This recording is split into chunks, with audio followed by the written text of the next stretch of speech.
जितने भी respected teachers हैं जिनकी आपने अभी वीडियो देखी, उनमें बहुत ही हेल्दी जो है डिस्कशन रहा और उस हेल्दी डिस्कशन के बाद उन्होंने एक चीज़ बस स्किप कर दी, ठीक है? जितने भी टीचर्स की आपने वीडियो देखी है, उन्होंने एक चीज़ स्किप करी, ठीक है? अच्छा क्वेश्चन था और बहुत जेन्युइन मिस्टेक्स हुई है टीचर से, ठीक है? जो भी हुई है बहुत जेन्युइन मिस्टेक है। यहाँ पे किसी टीचर को ये बोलने का मेरा बिल्कुल भी मकसद नहीं है कि मैं किसी टीचर को ये बोल रहा हूँ कि इन्होंने सबने मिलके गलत आंसर निकाला, नहीं। मैंने ये जो क्वेश्चन कराया है, यहाँ से मेरा मोटिव ये आपको समझाना भी है, आप खुद सोचो बेटा। और अगर कोई पेरेंट है जो कि ये वीडियो देख रहा है, तो उनसे भी मेरी रिक्वेस्ट है, अब की बारी बायोलॉजी भी बहुत लेंथी कर दिया और अब की बारी इन्होंने क्या किया है, केमिस्ट्री के भी कुछ क्वेश्चंस ऐसे दिए हैं जो ट्रिकी थे और फिजिक्स की तो बात ही क्या की जाए। कंपटीशन में ये नहीं होता है कि पेपर मुश्किल आया तो नंबर ऑफ सीट्स रिड्यूस हो जाएंगी। ये समझना है आपको, नंबर ऑफ सीट्स रिड्यूस नहीं हुई है, नंबर ऑफ सीट्स वही रहने वाली हैं। जैसा कि आपको थंबनेल से पता चल ही गया होगा, मेरे 380 सब्सक्राइबर वाले चैनल पे एक 13.5 मिलियन सब्सक्राइबर वाले चैनल ने कॉपीराइट स्ट्राइक मारा है। कॉपीराइट क्लेम नहीं, कॉपीराइट स्ट्राइक, जिससे मेरा चैनल भी डिलीट हो सकता है। और क्यों मारा गया है?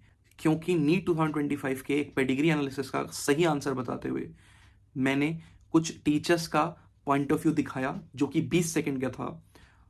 उसके बाद के पूरे 15 मिनट मैंने उस पेडिग्री क्वेश्चन पे सॉल्यूशन प्रोवाइड किया और बच्चों को प्योरली मोटिवेट करने का काम किया, और इसके अलावा कुछ नहीं किया है मैंने उस वीडियो के अंदर।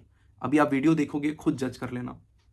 लेकिन उस वीडियो पे मुझे ईमेल किया जा सकता था, मुझे क्लेम दिया जा सकता था, लेकिन स्ट्राइक मारा गया।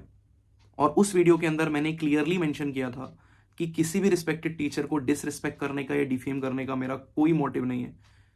मुझे पता है कि गलतियां इंसान से ही होती हैं, हम इंसान हैं, मुझसे भी गलतियां होती हैं। बल्कि मेरे खुद के स्टूडेंट, मेरी ऑफलाइन क्लास में पढ़ते हुए बच्चे भी मेरी वीडियोस के अंदर जो छोटी छोटी कुछ गलतियां निकालते हैं, मैं उनका कमेंट स्पेशली पिन करता हूं। आप मेरी वीडियोस पे जाके चेक कर सकते हो। मैं पिन करता हूं, उनको क्लास में भी अप्रिशिएट करता हूं, मैं अलग से उनको मैसेज करके अप्रिशिएट करता हूं कि बेटा इसका मतलब है कि आप मेरे लेक्चर्स को ढंग से देख रहे हो। और मैं अपनी गलती को एक्सेप्ट करता नहीं हूं, सिर्फ उसको रेक्टिफाई भी करता हूं, क्योंकि ये बात मुझे पता है बेटा कि हम इंसान हैं, ठीक है? और इंसान है तो गलतियां होंगी ही होंगी। मेरे बहुत सारे सवाल हैं, मुझे पता है कि जिनसे हैं मेरे सवाल, वहां से मुझे आंसर मिलने नहीं वाला है। तो मैं चाहूंगा कि आप कोशिश करना उन सवालों के आंसर करने की। लेकिन उससे पहले मैं चाहूंगा कि आप ये जो अनकट सेक्शन है मेरी वीडियो का, अनएडिटेड और अनकट, जिसमें सिर्फ मैं बोल रहा हूं, सिर्फ मैं हूं, और मेजॉरिटी ऑफ पार्ट यही है वीडियो का 15 मिनट का, यही है। अगर मैं 20 सेकंड को हटा दूं तो ये 15 मिनट का जो पार्ट है ये आप देखो। मेरी रिक्वेस्ट है कि पूरा देखना, पूरा, फिर मैं आपसे बात करता हूं। पहले तो चलो इस क्वेश्चन का सही सॉल्यूशन देखते हैं, फिर डिसाइड करेंगे कि आंसर क्या रहेगा। अगर मैं बात करूं बेटा क्वेश्चन की, तो साफ साफ दिख रहा है कि ये पेडिग्री का एक क्वेश्चन है जिसमें आपको 4 टोटल जनरेशन दी हुई है, F0, F1, F2 और F3।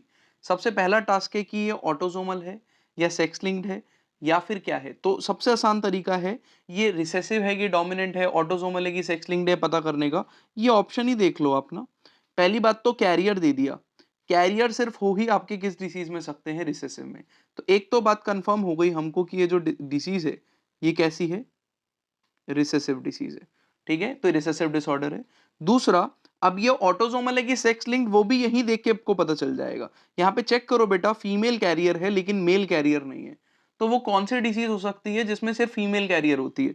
तो बिल्कुल सही गैस कर चुके हो अगर आपने गैस कर लिया कि ये एक्स लिंक्ड रिसेसिव डिसीज है। तो ये कंफर्म हो गया कि एक्स लिंक्ड रिसेसिव डिसीज है। अब एक्स लिंक्ड रिसेसिव डिसीज में रिवाइज करो बेटा मेरे साथ कि आपके पास कौन कौन से टाइप के जीनोटाइप आते थे। एक तो आपके पास बेटा आती थी नॉर्मल फीमेल, एक हो सकती है आपके पास ऐसी फीमेल जो कि कैरियर है। और मैं फिर से रिपीट कर दूं इस बात को कि जो कैरियर होते हैं उनमें डिसीज नहीं होती है, point to be noted. Carrier trait तो कैरी करते हैं, इनके पास वो एलील है, लेकिन क्योंकि एक डोमिनेंट वाला ठीक भी है इनके पास एलील, इसलिए इनमें कैरेक्टरिस्टिक नहीं दिखता है, मतलब इनमें डिसीज नहीं दिखती है। तो कैरियर में नो डिसीज होती है, याद रखना है, कैरियर में डिसीज नहीं होगी। और दूसरा, अफेक्टेड फीमेल। तो फीमेल में तो हमारे पास 3 टाइप की क्या आ सकती हैं यहाँ पर, जीनोटाइप्स आ सकते हैं, एक नॉर्मल, एक कैरियर और एक अफेक्टेड। जबकि अगर मैं मेल की बात करूं यहाँ पे, तो मेल 2 ही तरीके का हो सकता है, या तो वो नॉर्मल हो सकता है या फिर वो क्या हो सकता है, अफेक्टेड। क्योंकि आपको पता है मेल जो है वो हेमीजाइगस होता है एक्स लिंक्ड एक्स क्रोमोसोम के लिए। तो एक्स क्रोमोसोम के लिए हेमीजाइगस है, मतलब एक ही एक्स क्रोमोसोम है, वही अगर खराब हो गया तो क्या होगा, वही अगर खराब हो गया या फिर उस पर खराब वाला एलील आ गया तो डिसीज दिखेगी दिखेगी। तो इससे हमको पता चला कि एक्चुअल में क्योंकि मेल यहाँ पर किसी भी तरीके से कैरियर नहीं आ रहा है, तो हमको यहाँ पर पता चल गया कि एक्स लिंक्ड रिसेसिव डिसीज है। आप क्वेश्चन को रीड करते हैं जरा ध्यान से, एकदम एकदम ध्यान से रीड करना है। With the help of pedigree, बिल्कुल ऑब्वियसली पेडिग्री पढ़ेंगे।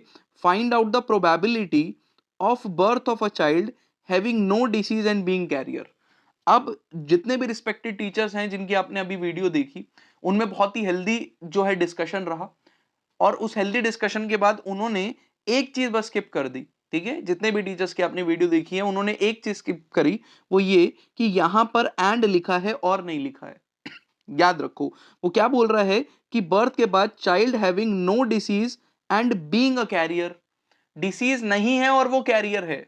अगर यहां और लिखा होता तो वो इन टोटल में पूछ रहा है कि आप या तो उनकी परसेंटेज बताओ, ठीक है, आप परसेंटेज बताओ, या तो वो डिसीज हो, या तो उसके अंदर डिसीज ना हो, या फिर वो क्या हो, कैरियर हो। समझ में आ गई बात? जबकि यहां पे एंड लिखा है, मतलब सेम इंडिविजुअल कैरियर की ही बात कर रहा है और कैरियर को ही डिफाइन कर रहा है। ठीक है, कि कैरियर में कोई डिसीज नहीं होती है। ठीक है, और कैरियर को डिफाइन करने के लिए उसने आगे ब्रैकेट में भी डाल दिया कि has a disease mutation in one of the gene. तो याद रखना है, इस क्वेश्चन में ये नहीं पूछा है कि टोटल प्रोजनी में से ये बताओ कि किसमें डिसीज नहीं है और कौन कैरियर है। ये नहीं पूछा है। यहां पे पूछा है किसमें कौन कैरियर है जिसमें डिसीज नहीं दिखेगी, क्योंकि डिसीज नहीं दिखने वाले तो यहाँ पे कौन कौन इंडिविजुअल हो सकते हैं। एक तो डिसीज नहीं दिखने वाली यहाँ पे फीमेल हो सकती है, एक तो नहीं डिसीज दिखने वाला मेल हो सकता है, और एक नहीं डिसीज करने वाली फीमेल हो सकती है। चेक करो क्या बोल रहा हूं मैं। ये बोल रहा हूं कि इसमें भी डिसीज नहीं दिख रही, इसमें भी डिसीज नहीं दिख रही, और इसमें भी डिसीज नहीं दिख रही। ठीक है, तो इसका मतलब यहाँ पे कैरियर पूछा गया है आपसे, बस उसी कैरियर को इलेबोरेट कर दिया। Not no disease and being a carrier.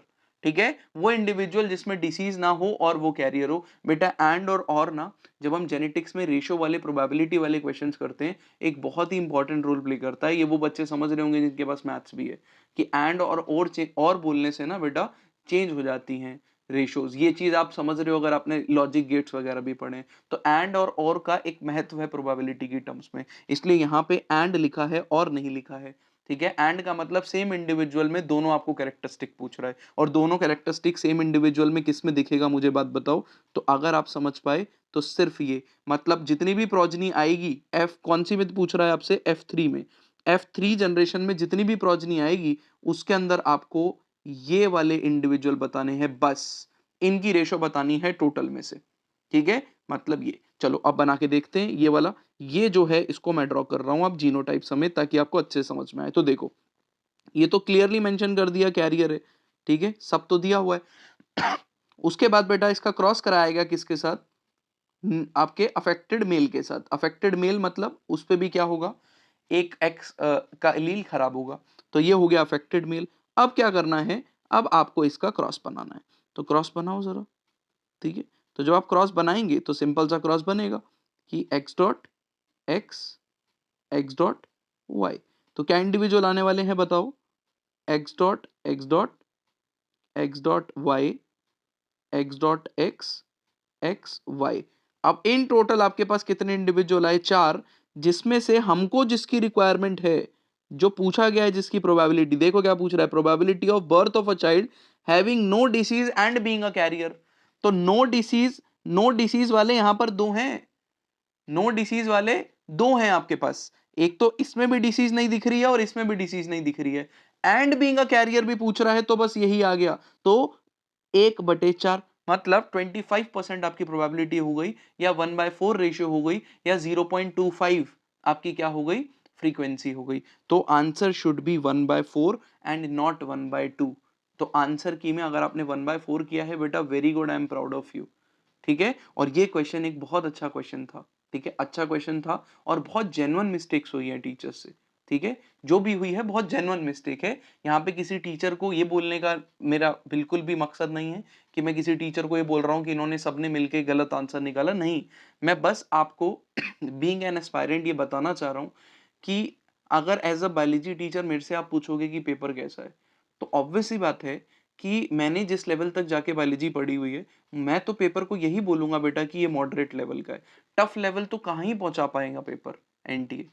तो अगर वो लेवल मैं मॉडरेट बोल रहा हूँ या इजी बोल रहा हूँ बीइंग अ बायोलॉजी टीचर, तो ये मेरे बिहाफ पे गलत है कि मैं इस पॉइंट को कंसिडर ना करूं कि आपको 180 मिनट के अंदर 180 क्वेश्चन करने हैं, कीपिंग इन माइंड जो फिजिक्स का पेपर है बेटा वो one of the toughest papers आया है, ठीक है, नीट के इतिहास में। आपको याद रखना है ये बात को कि आपको बिल्कुल भी डीमोटिवेट नहीं होना है बेटा, ठीक है। पेपर ऐसा नहीं है इस बारी, वो नहीं होने वाला है पिछले साल वाला केस। अगर आप डिसेंट अपने पूरे 3 घंटे को यूटिलाइज करके आपने पेपर को अटेम्प्ट किया है, क्वेश्चंस को मार्क करके आए हो, ओएमआर फिल करी है, आपके क्वेश्चन छूटे हैं थोड़े बहुत, कोई बात नहीं, टेंशन नहीं लेनी है आपको बिल्कुल भी। अपने को ज्यादा वो थॉट्स नहीं लाने हैं, ठीक है, अनवांटेड दिमाग में थॉट्स नहीं लाना है, इम्पल्सिव थॉट्स, इम्पल्सिव डिसीजन से आप बचो। मैंने ये जो क्वेश्चन कराया है, यहां से मेरा मोटिव ये आपको समझाना भी है। आप खुद सोचो बेटा, जब 4-4 5-5 टीचर मिलकर एक गिवन टाइम में क्वेश्चन पढ़ रहे हैं, ठीक है, तो उनसे गलती हो गई, तो इससे आपको समझ में आ रहा है कि पेपर सिर्फ लेंदी नहीं था, लेंदी नहीं था सिर्फ पेपर, ठीक है, पेपर चैलेंजिंग भी था। क्योंकि जब आप इतनी सारी स्टेटमेंट्स इतने कम टाइम पीरियड में पढ़ने की कोशिश करते हो, तो आपकी टेंडेंसी रहती है कि आप वर्ड्स को स्किप करते हो। इतने सारे वर्ड्स थे आपके पूरे 180 पेपर 180 क्वेश्चन के पेपर के अंदर, लेकिन आप खुद सोचो बेटा, ये क्वेश्चन गलत हो गया उस बच्चे का जिसने इस पॉइंट पे ध्यान नहीं दिया कि एंड लिखा है कि और लिखा है। समझ रहे हो इस बात को? सुपर ह्यूमन नहीं हो आप, बिल्कुल अपने ऊपर प्रेशर नहीं लेना है बेटा, डिमोटिवेट नहीं होना है। बहुत सारे बच्चे डिमोटिवेट हुए हैं और मैं आपको बिल्कुल अच्छे से समझता हूं, ठीक है, मैं समझ रहा हूं आपकी भावनाओं को कि आपका पेपर अच्छा नहीं गया है, या फिर आपका फिजिक्स का पोर्शन छूट गया, या बायो में ज्यादा टाइम लग गया तो आपके केमिस्ट्री भी के भी क्वेश्चन अच्छे से अटेम्प्ट नहीं हो पाए, फिजिक्स के भी अच्छे से नहीं अटेम्प्ट हो पाए। लेकिन मैं आपको ये बात बता रहा हूं बेटा कि आप अकेले नहीं हो, जो पेपर आया है वो सबके लिए टफ आया है, और पक्का कट ऑफ आपकी बार नीचे जाएगी, पक्का नीचे जाएगी। अगर आपने पूरे साल अच्छे से मेहनत करी है और आपको लगता है कि आप जितने भी मॉक टेस्ट अब तक दे के आए थे, ठीक है, अब तक आपने बहुत सारे टेस्ट अटेम्प्ट किए, आपने मेहनत करी है, उसके बाद नीट का पेपर दिया है, तो आप बिल्कुल इंपल्सिव डिसीजंस लेने से बचना बेटा, इंपल्सिव थॉट से बचो। तुरंत आंसर मांगने से, ऐसी कोई भी वीडियो जो आपको तुरंत आंसर देने की कोशिश करे यूट्यूब के ऊपर कि मैं बताता हूं कि आपका सिलेक्शन होगा कि नहीं होगा, उससे बचो बेटा। आप वेट करो, आपने बहुत मेहनत करी है, आपको रेस्ट चाहिए, यू डिजर्व अ रेस्ट, ठीक है, and you deserve a respect also, कि आपने ये लेवल का पेपर अटेम्प्ट किया, ठीक है। बहुत सारे पेपर देने हैं बेटा लाइफ के अंदर, बहुत सारे आपके एग्जाम्स आने हैं, सिर्फ रिटर्न नहीं बेटा, लाइफ में और भी बहुत सारे पड़ाव आएंगे जहां पे डिफरेंट डिफरेंट चैलेंजेस आएंगे। हमको लड़ना सीखना है चैलेंजेस से, घबराना नहीं है बिल्कुल भी, बिल्कुल नहीं घबराना है, ठीक है। आपने अच्छा किया है, बहुत बढ़िया किया है। अगर आप में से कोई बच्चा बेटा, आप समझ रहे हो फिजिक्स के अंदर अगर कोई बच्चा, मतलब आप ये समझ लो कि 90 टू 100 मार्क्स भी ला रहा है ना, तो I am very proud of you, I am very very proud of you. और बीइंग अ बायोलॉजी टीचर, अगर आपके बेटा यहां पर इस पेपर के अंदर 310 300 इतने भी मार्क्स आ जा रहे हैं, या उससे थोड़े से कम भी आ जा रहे हैं, तो I am also proud of you. क्योंकि प्रॉब्लम यहां पर ये नहीं है कि बायोलॉजी एनसीईआरटी में से था कि नहीं था, प्रॉब्लम ये है कि पेपर लेंदी था जिसके बाद बच्चों को अटेम्प्ट करने का मौका नहीं मिला, ठीक है। तो ये आपके साथ नहीं है, ये सबके साथ हुआ है, ठीक है। और अगर कोई पेरेंट है जो कि ये वीडियो देख रहा है, तो उनसे भी मेरी रिक्वेस्ट है कि बच्चों को आपके सपोर्ट की बहुत ज्यादा जरूरत है इस वक्त, बहुत ज्यादा जरूरत है इस वक्त, ठीक है। क्योंकि वो क्योंकि वो नीट की हिस्ट्री का सबसे टफ पेपर देकर आए हैं, सबसे टफ एक क्वेश्चन कोई कोई सॉल्व करके बोल दे कि देखो सर ये तो इतना आसान क्वेश्चन पूछ लिया, आप टफ कैसे बोल रहे हो, या बायोलॉजी टीचर बोल दे आपको कोई कि बायोलॉजी का पेपर तो बहुत आसान था, या मैं निकाल के अपनी एनसीईआरटी शॉटगन में से एक एक लाइन आपको दिखा दूं कि देखो बेटा ये एनसीईआरटी का यहां से दिया, ये एनसीईआरटी का यहां से दिया है, तो पेपर तो आसान था। नहीं, आपको हॉलिस्टिक वे में देखना पड़ेगा, हॉलिस्टिक वे में देखो। वो 180 क्वेश्चन अटेम्प्ट करने के लिए एक तो बच्चों को टाइम 180 मिनट मिला, जो कि एक्चुअल में बहुत चैलेंजिंग है, पहले यही रहता था पैटर्न एक्चुअल में, ठीक है। लेकिन उसके बाद प्रॉब्लम ये आई कि बच्चों का पेपर लेंदी होने के साथ साथ फिजिक्स टफ भी था। अब तक की हिस्ट्री में 2016 2022 ऐसा होता था कि फिजिक्स बहुत टफ आ जाता था, ठीक है, बायो आती थी, बायो ठीक अच्छी आ जाती थी। अब की बारी बायोलॉजी भी बहुत लेंदी कर दिया, और अब की बारी इन्होंने क्या किया है, केमिस्ट्री के भी कुछ क्वेश्चंस ऐसे दिए हैं जो ट्रिकी थे, और फिजिक्स की तो बात ही क्या की जाए। फिजिक्स में कोई भी ऐसा क्वेश्चन, बहुत ही कम ऐसे क्वेश्चन थे, जैसे पिछले सालों के 3-4 साल में जो पैटर्न चल रहा था उसमें ये था कि आपके बहुत सारे क्वेश्चंस अगर आपने पीवाईक्यूज अच्छे से लगाए, मॉक टेस्ट अच्छे से दिए तो ऐसे ही हो जा रहे थे। अब नहीं हो रहे हैं वो, इस साल नहीं हुए। और ये सिर्फ आपके साथ नहीं हुआ है बेटा, नहीं हुआ है आपके साथ। आप मेरा यकीन मानो, परेशान मत हो बिल्कुल भी, ठीक है? डिमोटिवेट फील मत करो, मेरी बात मानो। अगर आप परेशान हो रहे हो, मेरी बात मानो, इन सब चीजों से अभी कम से कम हफ्ता 7 दिन दूर हो जाओ, टेंशन फ्री हो जाओ। जाओ, जिन दोस्तों से आप बहुत दिन से नहीं मिले उनके साथ मिलो, ठीक है? बात करो, फैमिली के साथ बैठो, फैमिली के साथ बात करो, छोटी सी ट्रिप लगाया अगर हो सके तो, जाके कोई अच्छी सी मूवी देख कर आओ। आप डिजर्व करते हो बेटा एक रेस्ट, ठीक है? एक रेस्ट डिजर्व करो। कोई इंपल्सिव डिसीजन नहीं, कुछ नहीं सोचना है अभी क्या क्या नहीं। 7 दिन का रेस्ट लो, थोड़ा सा ठंडे हो जाओ, काम डाउन करो। उसके बाद बेटा आप क्या करना डिसाइड करना, क्या करना है क्या नहीं। एकदम बढ़िया, पहले ये 7 दिन पूरे एंजॉय करो, पूरे एंजॉय, कि सामने वाला देखे और बोले भाई इतना कुछ कैसे, ठीक है? क्योंकि हम कंपटीशन देके आए हैं। कंपटीशन में ये नहीं होता है कि पेपर मुश्किल आया तो नंबर ऑफ सीट्स रिड्यूस हो जाएंगी। ये समझना है आपको, नंबर ऑफ सीट्स रिड्यूस नहीं हुई है, नंबर ऑफ सीट्स वही रहने वाली हैं। कंपटीशन बढ़ गया है, पेपर टफ हुआ है, आप जहां पर स्टैंड करते थे वहीं पर, और अब आप जो डिजर्व करते हो वो आपको मिलेगा, पक्का मिलेगा। वो उससे अच्छा है ये बेटा कि आप 650 लेकर आओ, 660 लेकर आओ, और उसके बाद भी अगर आपको सीट नहीं मिल रही है तो उससे बेटर है ये कि आप 550, 540, 530 लेकर आओ आपको और गवर्नमेंट मेडिकल कॉलेज मिल जाए। ये ज्यादा अच्छा है, क्योंकि अब आपको सिलेक्ट किया गया है, पिक किया गया है, ठीक है? आप ऐसे भीड़ का हिस्सा बन के एडमिशन नहीं लिया है आपने। होपफुली आप मेरी बात समझ रहे हो, ठीक है? और मेरे को कमेंट बॉक्स में प्रॉमिस करोगे कि आप कोई भी इंपल्सिव डिसीजन या इंपल्सिव थॉट को दिमाग में आने नहीं दोगे। ये क्वेश्चन तो एक बहाना था, क्वेश्चन आपको समझ में आ गया बहुत अच्छे से, ठीक है? जो आंसर रहेगा वो 1/4 रहेगा। अगर आपको समझ में आए तो एक थम्स अप कर देना नीचे, ठीक है, कमेंट सेक्शन के अंदर। और मेरे को प्रॉमिस करना है आपको कमेंट सेक्शन के अंदर कि आप कोई भी उल्टी सीधी बात को दिमाग में नहीं आने दोगे, डिमोटिवेट फील नहीं करोगे। बहुत बड़ी लाइफ पड़ी है, अभी बहुत कुछ करना है बेटा, बहुत एग्जाम्स देने हैं, टेंशन मत लो, ठीक है? होता है। समझ में आई बात? बाकी बेटा इस सेशन के लिए मैं बहुत सारी अच्छी अच्छी चीजें आपके लिए ऑलरेडी प्लान करके बैठा हूँ अपने यूट्यूब चैनल के ऊपर। तो अगर आपको ये वीडियो पहली बार ही मिल रही है और आपने अब तक नहीं देखा है मेरा कोई भी लेक्चर या मैं क्या हूँ, मैं कौन हूँ, ठीक है, तो इस चैनल को सब्सक्राइब कर लो बेटा।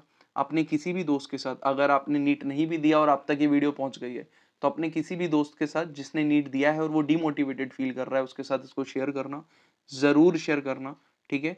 और जाकर उसका साथ दो बेटा, आपके सपोर्ट की भी जरूरत हो सकती है उसको, ठीक है?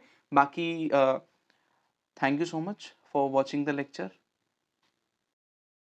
क्या आपको ये वीडियो का अनकट पार्ट देख के कहीं भी ये महसूस हुआ कि मैं किसी भी टीचर को डिसरिस्पेक्ट करने की कोशिश कर रहा हूं, किसी ऑर्गेनाइजेशन को डिफेम करने की कोशिश कर रहा हूं? क्या आपको कहीं भी ये लगा कि ये वीडियो इतना डेंजरस हो सकता था कि इसको बच्चों तक नहीं पहुंचा जाना चाहिए था? क्या ये वीडियो बच्चों के लिए बहुत नुकसानदायक हो सकता था? इस पॉइंट को अगर मैं हटा भी दूं कि 1/2 सही कि 1/4 सही, लेकिन क्या ये वीडियो एक ऐसा वीडियो था जिसको रोका जाना चाहिए था, या इसको बहुत जरूरी था कि विद इन आवर्स, एक दिन भी पूरा नहीं हुआ, 24 घंटे भी पूरे नहीं हुए, उससे पहले इस वीडियो को हटाने के लिए स्ट्राइक मारी जानी चाहिए थी? ये सवाल है मेरे कुछ जिनका मैं जवाब चाहता हूं, लेकिन मुझे पता है कि मेरे को जवाब मिलेगा नहीं जहां से मुझे चाहिए। आपने इस वीडियो को पूरा देखा है बेटा, पूरा एंड तक देखा है, 15 मिनट पूरे वो सेक्शन देखे। अगर आपको जवाब मिल पाया तो प्लीज जवाब दीजिएगा। बाकी मेरी एक रिक्वेस्ट है कि अभी भी मेरी इस वीडियो के थ्रू भी किसी ऑर्गेनाइजेशन को ये लग रहा हो कि मैंने अपनी इस वीडियो के थ्रू भी उनको डिफेम करने की कोशिश करी है, तो आप मुझे ईमेल डाल दीजिएगा, मैं इस वीडियो को खुद डाउन कर दूंगा। आपको स्ट्राइक मारने की जरूरत नहीं है। एक 380 सब्सक्राइबर वाले चैनल पे स्ट्राइक मार के आपको कुछ नहीं मिलेगा। ये जो छोटी सी मैंने कम्युनिटी बिल्ड करी है, मैंने जो वीडियोस अपलोड कर रही हैं अपने बच्चों के लिए, अपने स्टूडेंट्स के लिए, वो उनके काम आती हैं, इसलिए वो मुझसे जुड़े हुए हैं। तो मेरी रिक्वेस्ट है कि आप मुझे मेल डाल दीजिएगा, मैं ये वाली वीडियो भी डाउन कर दूंगा, खुद से ही डाउन कर दूंगा। आपको चैनल डिलीट करवाने की कोशिश करने की कोई भी जरूरत नहीं है। Thank you so much.